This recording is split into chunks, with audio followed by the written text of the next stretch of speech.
For most things in life, you live and you learn. Just some people learn faster than others. The youngest man to $1 million in the Reined Cow Horse Association, plus the Snaffle Bit Futurity Champion, Corey Cushing makes his home right here in Scottsdale, Arizona. Welcome to the ride.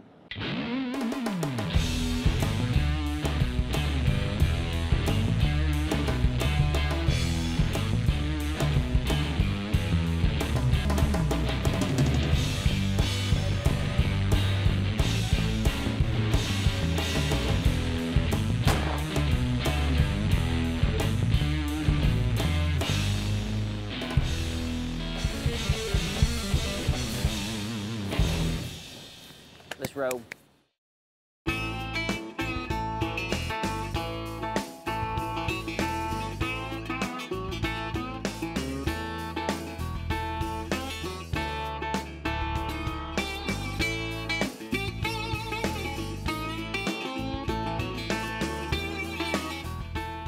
Horses have been a big part of my life ever since I was a kid. I grew up riding, doing the 4-H stuff. Was lucky enough to know Noel Skinner. He kind of took me underneath his wing, was a second dad to me, basically. You know, Mom and Dad were huge supporters. Mom grew up doing the rodeo queen and stuff. Showed a lot of Appaloosas when she was young, and so that's really where I got my start.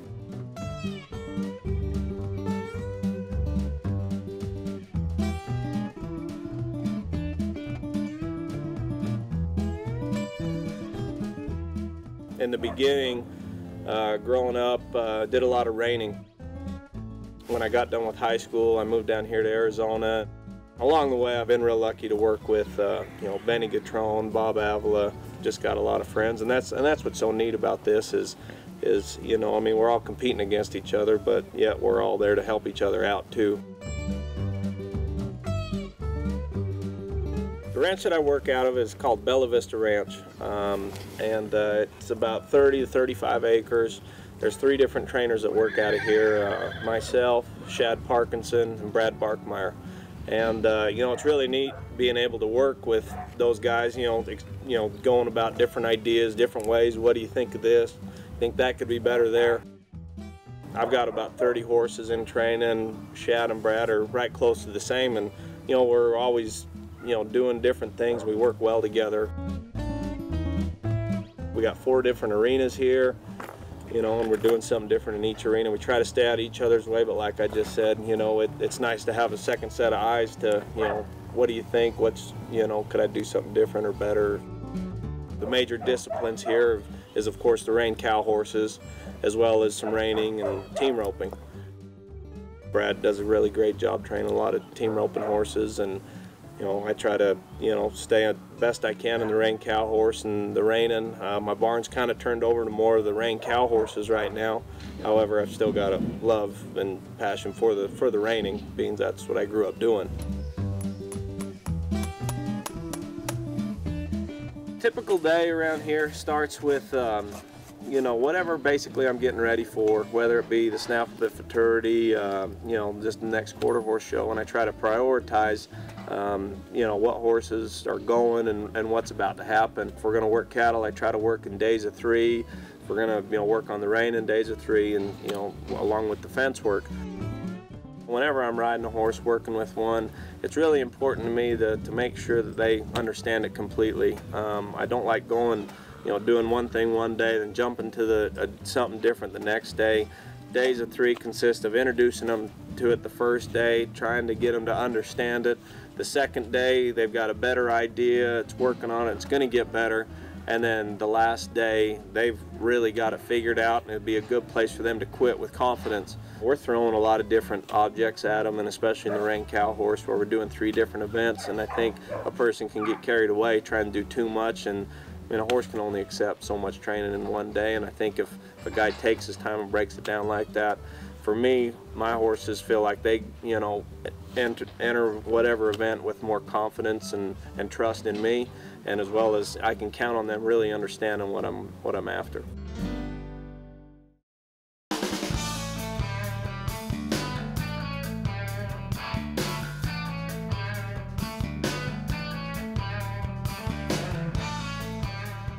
We're lucky enough to have a cattle supplier that he buys potential roping steers out of Mexico. I bring them in here a truckload at a time, and we cut on them, we go down the fence, and work them however we want. And then when they start to slow down or sour out, then we break them in for him, and then he just takes them from here and start hauling them to the roping. And once we get a truckload done, then he'll bring in the next one. It's something that broadens the minds in all these horses. I mean, once they get to say a certain stage, whether they've been to the fraternities or the derbies or they've got some downtime, it's just like any athlete. I mean, you don't need to just keep going out and doing the same thing every day and wear and tear and breaking them down. Broaden their minds a little bit, and we'll break in steers on them, and just to change up the pace, just to keep them a little fresher, so that when it does come time to go to the show or get ready for something, their level of try and want to is up there where a guy needs it to be.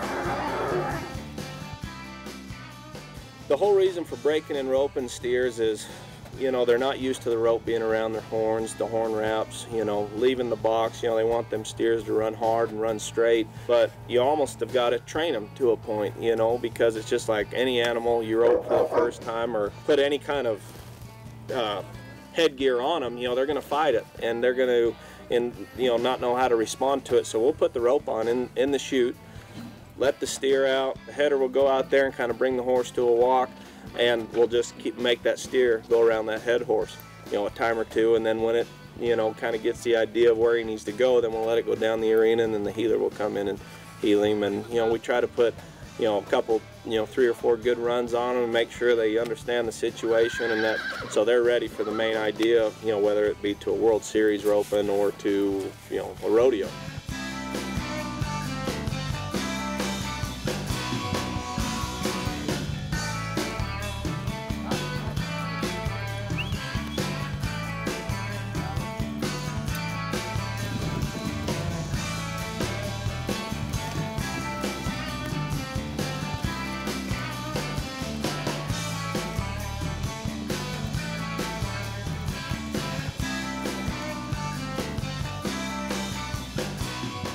Bad day in the roping pen is better than a good day in the office.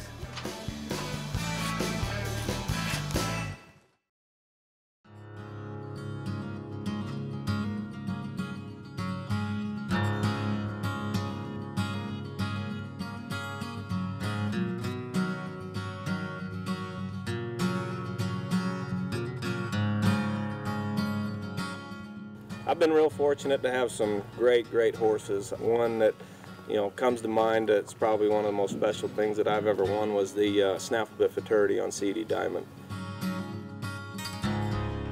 We started him here, we had him the whole time. He's still here, and I knew he was just a nice horse from the beginning. If you ever talk to someone about the Rain Cow horse, probably the biggest highlight of it is the fence work, going down the fence. And that horse, you hear people say that they're born to be great fence horses, not trained, and it's your job just to create the best situation to let them learn how to be great, if that makes sense. And he was always something special from the beginning, from the first time I did it.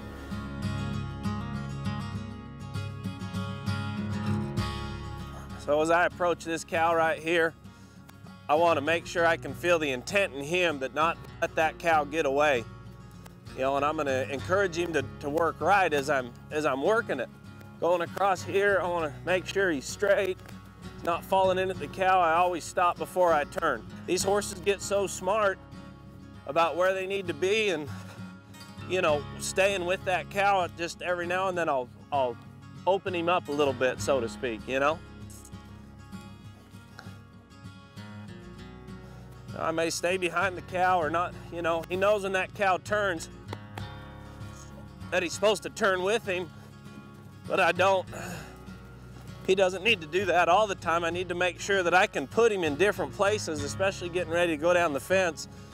Put him in different places to help prep for, presenting a better picture, a better situation, so on and so forth. Just because this cow looks pretty soft, I'm just gonna roll right in here behind him. Trying to push him over here to this fence.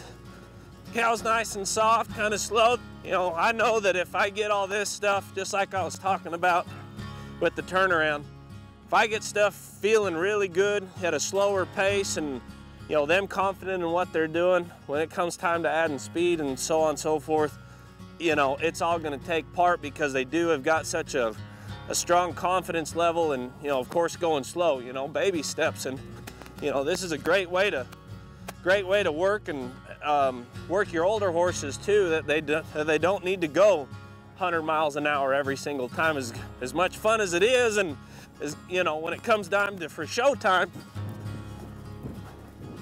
cow's lining out, feels pretty good right here. I'm just gonna ease him by right there and then make sure he comes all the way through with that cow. Cord, have you ever done this before? Not exactly. Okay. The biggest thing with the fence work is the more you can just stay with the cow, correct, the better off you're gonna be. You know, the closer you get to the cow, the more you're gonna create more pressure. Right. Okay?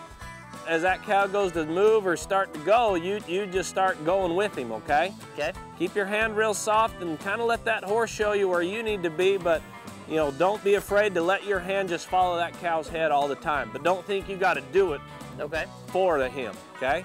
So go ahead and step up to it some more. Use your feet with your hand.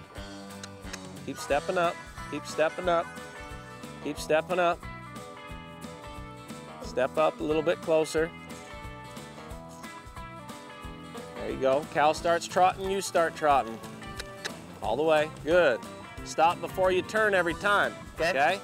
Then as you turn right there, don't be afraid to finish that turn with like your left foot, okay? Okay. Now see how you're behind the cow? Yes, sir. Okay, you want to keep his nose at that cow's nose, okay? Unless you're trying to drive it somewhere or stop him from going somewhere. Okay. Okay, step up to that cow's head. You want to create turns in the middle of the pen, okay? So now you want to drive him back to the center. Go ahead and get a little bit closer. There you go. Don't throw your body forward to go forward, okay? Okay. And remember, stop before you turn every time. Feet right there, not so much hand. There you go. Press with those feet. The more you press with your feet, it's the more you're like, you know, pushing on the gas a little bit, because, I mean, he knows where he needs to go. You're just encouraging him to get there faster, okay? Right. Rather than pulling harder, all right? Step up to that cow again. Either step to his head or his rear end, depending on what you're after. Kick, kick, kick, kick, good. All the way over there to the fence. Cow's at the fence, you should be at the fence. Keep stepping up, keep stepping up, there you go. Stay a little bit closer now. A little bit closer, there you go, easy. Don't throw your body around, all the way, all the way. Okay, stop, stop, whoa. Okay, that's not bad. Go around, bring him back down here and we'll set it up again. There now, as the cow goes across the pen, you get across, there you go. Stop before you turn. You think stop, not so much turn, okay? Good. That's better. All the way. Feet right there. Away. There you go. Right leg. All the way. Good. Push it across the pen one more time, and then when it comes back this way, roll up in there behind it, just like if you were the healer and gonna try to heel it. Take your time. Good, good. Just maintain that position. Good. Now go ahead and ride by that cow's head. All the way by. All the way by. Good. Come on back. Ride by that cow's head again. Stay closer. All the way. One more turn. Ride by that cow's head. All the way, all the way, all the way. Good job. One more turn to the right. Stay closer. Stay closer. One more turn to the right. All the way, all the way. Very good. Now get in between it and the fence and circle it. Circle that cow. Get up there at that cow's head and lope around him, just like I was doing earlier. All the way up to that cow's head. Little bit closer. All the way. Good. Now switch sides. Other side. Circle left. Circle left. Get in between it and the fence. All the way up to that cow's head. Very good. Very good. All the way. All the way. Keep riding. Keep riding.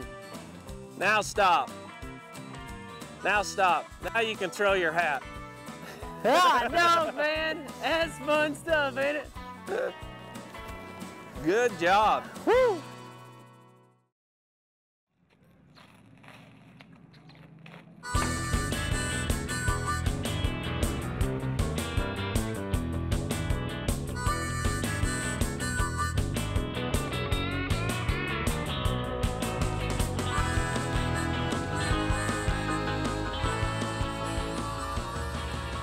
So we're collecting the semen on Diamond today and shipping it to wherever it may need to go. Either Texas or California.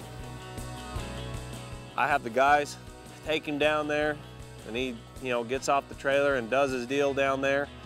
And then when I come back, and then when he comes back home, and whether I ride him that day or I had already rode him or he gets turned out, he knows that when I'm around or I'm on him, it's all business.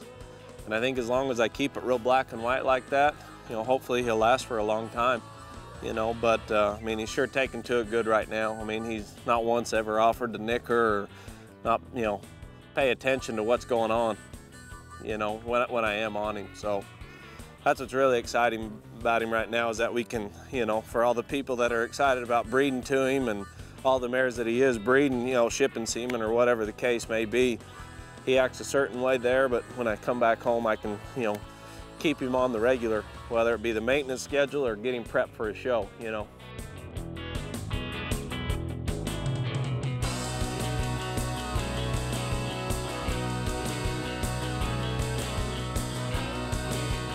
appreciate you showing us how it's done. It's good stuff.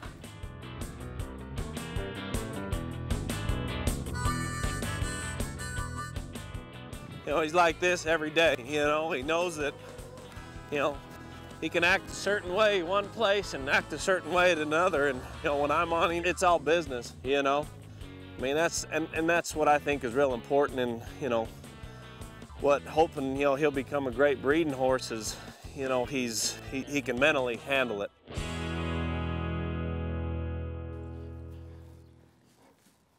And every year, starting right now as far as 3-year-olds and getting ready for the snaffle bit futurity, you've got some that kind of give you a good feeling, which makes the guy excited. But you got to remember in the Range cow horse that we're dealing with 3 different events, and you better be really good in all 3 events. And I've got some of my favorite bloodlines, but I try to keep a real open mind as far as each horse is its own individual, and it's my job to try to bring out the best in that horse, and I'm not opposed to trying something different to help bring out the best.